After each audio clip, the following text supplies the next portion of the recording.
ಬಸವನಗುಡಿ ರಾಮಕೃಷ್ಣ ಮಠದ ಅಂಗಸಂಸ್ಥೆಯಾದಂತಹ ಶ್ರೀ ರಾಮಕೃಷ್ಣ ವಿದ್ಯಾರ್ಥಿ ಮಂದಿರಂ ಕಾಲೇಜು ವಿದ್ಯಾರ್ಥಿಗಳಿಗೆ ನಡೆಸ್ತಾ ಇರುವಂತಹ ಹಾಸ್ಟೆಲ್ನಲ್ಲಿ ಬರುವ ಭಾನುವಾರ ಅಂದರೆ 28 ಜುಲೈ 2024ರಂದು ವಿದ್ಯಾರ್ಥಿ ಹೋಮ ಅನ್ನುವಂತಹ ಒಂದು ವಿಶೇಷ ಕಾರ್ಯಕ್ರಮವನ್ನು ಆಯೋಜಿಸಲಾಗಿದೆ.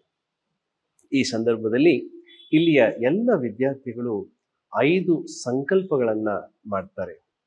ಒಬ್ಬ ವಿದ್ಯಾರ್ಥಿಯ ಜೀವನದಲ್ಲಿ ಯೌವನ ಅನ್ನುವಂಥದ್ದು ಒಂದೇ ಸರ್ತಿ ಬರುವುದು. ಅದನ್ನು ಅವನು ಕಳೆದುಕೊಂಡ್ರೆ ಮತ್ತಾವತ್ತೂ ಸಂಪಾದಿಸಲಿಕ್ಕೆ ಸಾಧ್ಯವಿಲ್ಲ. ಹಣವನ್ನು ಗಳಿಸಬಹುದು, ಹೆಸರನ್ನು ಗಳಿಸಬಹುದು, ಕೀರ್ತಿಯನ್ನು ಗಳಿಸಬಹುದು. ಆದರೆ ಕಳೆದು ಹೋದ ಯೌವನ ಮತ್ತೆ ಸಂಪಾದಿಸಲಿಕ್ಕೆ ಸಾಧ್ಯವೇ ಇಲ್ಲ.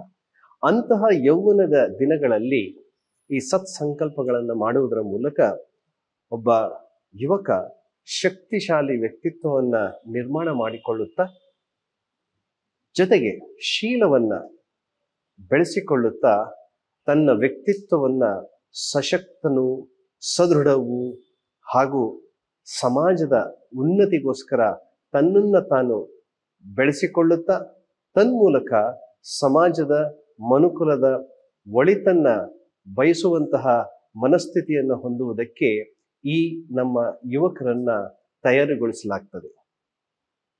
ನಮ್ಮೆಲ್ಲರಿಗೂ ಇವತ್ತು ಪ್ರಪಂಚದಾದ್ಯಂತ ಹಲವು ರಾಷ್ಟ್ರಗಳಲ್ಲಿ, ಹಲವು ಸಮಾಜಗಳಲ್ಲಿ, ಹಲವು ಸಂಸ್ಥೆಗಳಲ್ಲಿ, ಕೆಲವು ದೊಡ್ಡ ದೊಡ್ಡ ಮನೆಗಳಲ್ಲಿ ಶೀಲದ ಕೊರತೆ ಕಾಣ್ತಾ ಇದೆ. ಸಚ್ಚಾರಿತ್ರವಂತರ ಕೊರತೆಯಿಂದ ಸಂಸ್ಥೆಗಳು, ದೇಶಗಳು ಇವತ್ತು ಕುಸಿದು ಹೋಗ್ತಾ ಇದೆ. ಸಮಾಜ ನಿರ್ನಾಮವಾಗ್ತಾ ಇದೆ. ಈ ಸಂದರ್ಭದಲ್ಲಿ ಈ ನಮ್ಮ ಎಲ್ಲ ಯುವಕರಿಗೆ ಸಚ್ಚಾರಿತ್ರವಂತರು ಆಗುವುದು ಹೇಗೆ ಅನ್ನುವುದನ್ನು ಕಲಿಸಿಕೊಡುವುದೇ ಈ ನಮ್ಮ ವಿದ್ಯಾರ್ಥಿ ಹೋಮದ ಮುಖ್ಯ ಉದ್ದೇಶ. ಈ ಸಂದರ್ಭದಲ್ಲಿ ಪೋಷಕರು, ಸ್ನೇಹಿತರು, ನಮ್ಮ ಸಂಸ್ಥೆಯ ಹಿತೈಷಿಗಳು, ಸಮಾಜದ ಎಲ್ಲರೂ ಈ ಕಾರ್ಯಕ್ರಮದಲ್ಲಿ ಭಾಗವಹಿಸುವುದಕ್ಕೆ ಅವಕಾಶವಿದೆ. ಇದೊಂದು ಬಹಳ ಅಪರೂಪದ ಕಾರ್ಯಕ್ರಮ. ನಮ್ಮ ರಾಮಕೃಷ್ಣ ಮಠದ ಶಾಖೆಗಳಲ್ಲಿ ಮಾತ್ರ ನೋಡುವುದಕ್ಕೆ ಸಿಗುವಂತಹ ಕಾರ್ಯಕ್ರಮ ಇದು. ನೀವು ಕೂಡ ಈ ಕಾರ್ಯಕ್ರಮದಲ್ಲಿ ಭಾಗವಹಿಸ್ತಾ ಸಂಕಲ್ಪಗಳನ್ನು ಕೇಳ್ತಾ ಮಂತ್ರಪೂರ್ವಕವಾದಂತಹ ಆ ಮಂತ್ರಗಳನ್ನು ಉಚ್ಚರಿಸುತ್ತಾ ನೀವು ಕೂಡ ಸಚ್ಚಾರಿತ್ರವಂತರು, ಸದೃಢರು ಹಾಗೂ ಸಮಾಜಕ್ಕೆ ಸರ್ವ ಹಿತವನ್ನು ಬಯಸುವಂತಹ ವ್ಯಕ್ತಿಗಳಾಗುವುದಕ್ಕೆ ನಿಮ್ಮೆಲ್ಲರನ್ನೂ ಕೂಡ ಈ ಕಾರ್ಯಕ್ರಮದಲ್ಲಿ ಭಾಗವಹಿಸುವುದಕ್ಕೆ ಆಹ್ವಾನಿಸ್ತಾ ಇದ್ದೇನೆ.